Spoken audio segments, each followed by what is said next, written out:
इस दास ने 17 फरवरी 1988 में परमात्मा की शरण मिली थी और उस दिन के बाद 6 वर्ष 1994 तक दास ने जेई की पद पर सर्विस की। काम करते, अपनी ड्यूटी करते करते भी हम भक्ति करते हैं। हमारा रूल यही है, काम भी करो भगवान ना भूलो, बुराई छोड़ दो। लेकिन 1994 में परमात्मा ने आदेश दे दिए गुरु महाराज ने कि तू इस काम ने संभाल। अब गुरु की आज्ञा का अवहेलन करना भगत का काम नहीं होता। जो गुरु वचन पर डट गए कट गए फंद 84 के। भाई जो गुरु वचन पर डट गए कट गए फंद 84 के। और उन्होंने अचानक मुझे बुलाकर पास बैठा लिया, कहने लगे आज से तू नाम दिया करेगा और जितने भी वर्तमान संगत थी सबको कह दिया और सबको बता देना कि जो इसको गुरु नहीं मानेगा वो मेरा कुछ नहीं होगा। मेरे पसीने आ गए कि मैं तो 2 कौड़ी का जीव, एक मजदूर आदमी, और परमात्मा ये इतना बड़ी जो है ना, इतना बड़ा जिम्मेवारी का काम। और उनके पुराने पुराने भक्त निरे थे, लाल कपड़े पहन कर बाबा जी भी बन रहे थे, उनके साथ रहा करते। उनको सबको निकाल दिया था उनकी त्रुटियां देख देख कर। हमने नहीं पता था कि हो रहा है, क्या इनका मालिक का उद्देश्य है। जब वो 104-5 साल की उम्र थी उस महापुरुष की, हमारे पूज्य गुरुदेव की, और कहा मैं तेरे साथ रहूंगा। और तीसरा शब्द एक दिन कहा था कि रामपाल तेरे सब बराबर इस संसार में संत नहीं होगा, पूरे विश्व में तेरे बराबर संत नहीं होगा। अब इस दास का और संत का के मेल था। हम तो भगत थे, दास थे, भगवान की भक्ति करते थे, अपनी नौकरी भी करते थे, बच्चे भी पालते थे। अब कहते हैं साध वचन पलटे नहीं, चाहे पलट जावा ब्रह्मंड, उनका वचन नहीं पलट सकता। उन्हें जो कह दिया सो कह दिया। तो वही ये फल गया। नहीं हमारी तो घर के ना सुने थे, शुरू में अकेला नाम ले रहा था। बालक भी तो बालक छोटे थे, वो तो घर जैसे कहूँ था मान जाए थे, उनकी माँ नहीं माने, फिर मेरे माता पिता नहीं माने। अगले भाई पुरानी लाग कुकुर छोड़ना, बड़े साके में पा आया। फिर परमात्मा से अर्ज करी, धीरे धीरे वो समझन लागे। ना सुनते तो भी बोले जानता बावड़े की तरह। तो धीरे क्यों कान न कैसे बंद करेंगे वहां बैठे हुए। तो ये ऐसा निर्मल ज्ञान है, एक बार अंदर गा सुबह कैसी सरंजा जानते काम करेगी दवाई। तो धीरे धीरे कान के माध्यम से ये दवाई भेजी जाती है। और आज देख लो रंग ला दिया परमात्मा ने। उस परम पिता पूज्य गुरुदेव जी की शब्द शक्ति से सब काम चल रहा है और कबीर परमेश्वर हमारे सिर पर रहते हैं। तो परमात्मा उस दिन के बाद सन 1995 में इतने 21 साल के बाद इतने पाठ हम घर घर पाठ किया करते थे। 3 दिन पाठ करते थे और 1 दिन पहले जाना पड़ता था। ये दास स्वयं सेवा करता था, घर घर जाके उनके सब जहाँ हमने पाठ करने का स्थान देखना होता था उसकी सफाई करते थे।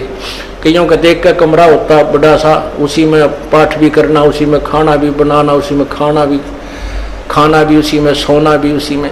तो उस ढंग से अपनी सेटिंग कर लेते हम, इतनी जगह में पाठ कर लेंगे। तो मेरा जाना अति आवश्यक था उस समय, क्योंकि ये स्टार्ट था भक्ति का और स्टार्ट था इस 500 यज्ञ करने का।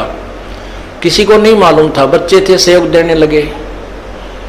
और धीरे धीरे फिर वो क्या हुआ कि इतने पाठ हो गए कि मुझे नौकरी, पहले तो क्या करता था, शुक्रवार को पाठ प्रारंभ किया। शुक्र ड्यूटी करके सामने चले जाते बृहस्पतिवार को, शुक्रवार को रात में तैयारी करते, शुक्रवार को शनिवार को अब पाठ प्रारंभ करके अपनी नौकरी पर चला जाता। फिर शाम में आ लेता, शनिवार इतवार की छुट्टी हो जाती। काम चल रहा था वो हफ्ते में हुए, फिर होने लगे डेली।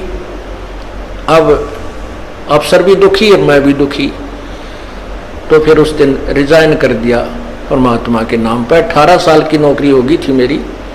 हालांकि कुछ और भी हमारे साथी कह रहे थे भाई अभी 2 साल और डट जाओ आपकी पेंशन बन जाएगी। वाह भैया पेंशन तो करा कितनी बार होगी। जो पेंशन ई बनेगी ना, या कद्दे नहीं बनी थी, या असंख्य जन्मों की पेंशन बन जाएगी। तो वो तो इस बात को नहीं समझे थे, उन्हें तो मुझे मूर्ख ही समझा। और दास की सौभाग्य था कि मुझे नौकरी या मजदूरी मिल गई भगवान की। और उसकी पुण्यात्माओं को दलदल से निकालने की। कहते आत्म प्राण उद्धार ही ऐसा धर्म नहीं, और धर्म तो और भी है, दान करते हैं, भूखों को भोजन देते हैं, ऐसा है कि सहाय करते हैं, लेकिन जो आत्म प्राण उद्धारी ऐसा धर्म नहीं। और धर्म तो ये भी है जो गौशाला बना रखी है, धर्म वो भी है जो चिड़िया ऊपर चुग्गा डाल देते हो पशु पक्षियों को, वो भी विकलांगों के जो ऑपरेशन वगैरह कराए जा रहे हैं वो भी धर्म है, अनाथ आश्रम है वो भी धर्म है।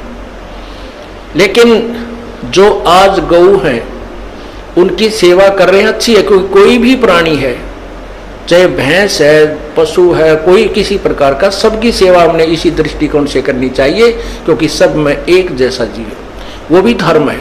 लेकिन अब तो वो आज वो गाय है, आज कोई भैंस है, और जन्म होने के बाद फिर वो सूअर की जूनी में जा सकती है, उस बीमारी तो कौन छुटाएगा उसको।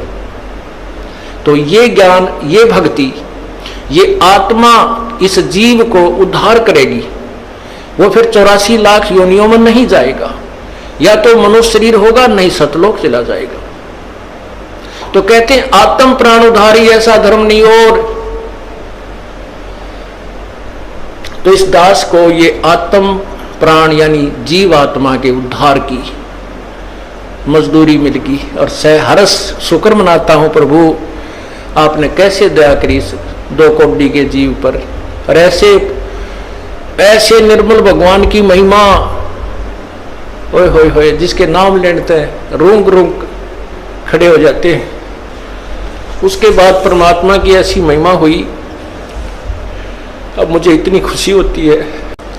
कैसा निर्मल समाज तैयार हो रहा है, बीड़ी शराब मांस तंबाकू उसको देखकर भी राजी नहीं है। अब ये पुण्यात्मा दोनों हाथों दान करते हैं, और हम पहले लूटन पर लगे रहा करते थे, पाप बढ़ाते थे, ये माया साथ नहीं जानी थी कि इतना नरक इकट्ठा कर रहे थे। और परमात्मा क्या कहते हैं, सतगुरु के सिजदा करूं कर्म छुटाए कोटि, और जो ऐसे सतगुरु की निंदा करे फिर जम तोड़ेंगे होठ। अब जो लोग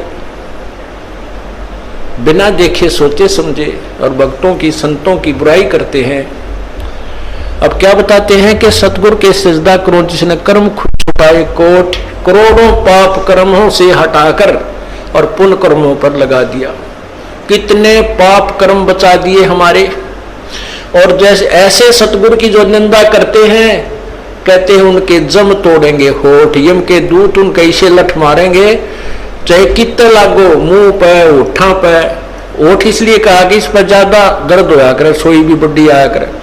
तो कहते हैं वो जम तोड़ेंगे होठ जो बकवाद किया करते थे, संतों की निंदा करते थे। नित्यानंद जी महाराज ने यहां तक कहा है, भाई तू ना मानता ना, ठीक है अपना और काम कर ले और कुछ कह सुन ले, पर संत की निंदा मत करिए, ये तेरे लिए बहुत जबरदस्त पाप बन जाएगा।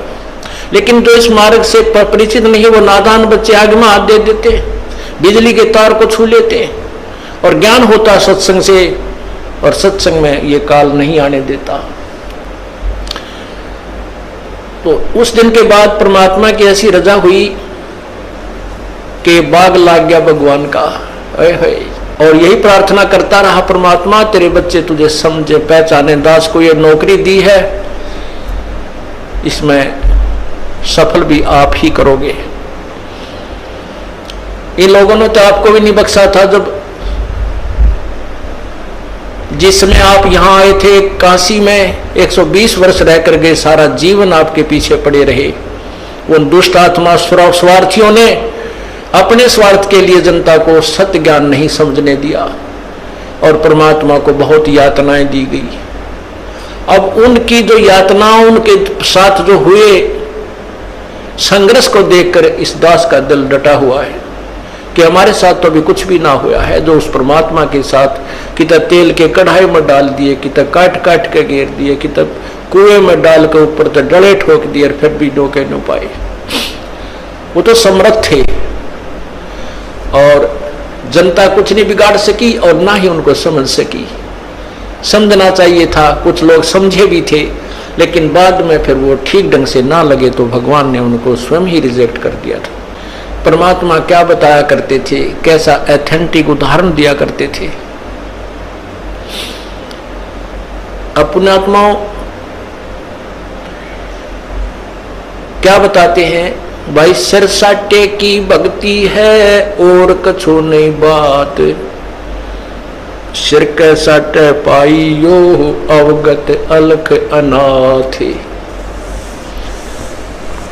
अब शीश कैसे देना है, शीश ये नहीं भाई काट के सिर चढ़ा दे भगवान के चरणों में, ऐसे नहीं। जैसे आपको परसों के सत्संग में सुना था कि गुरुदेव को समर्पण कर दिया जाए।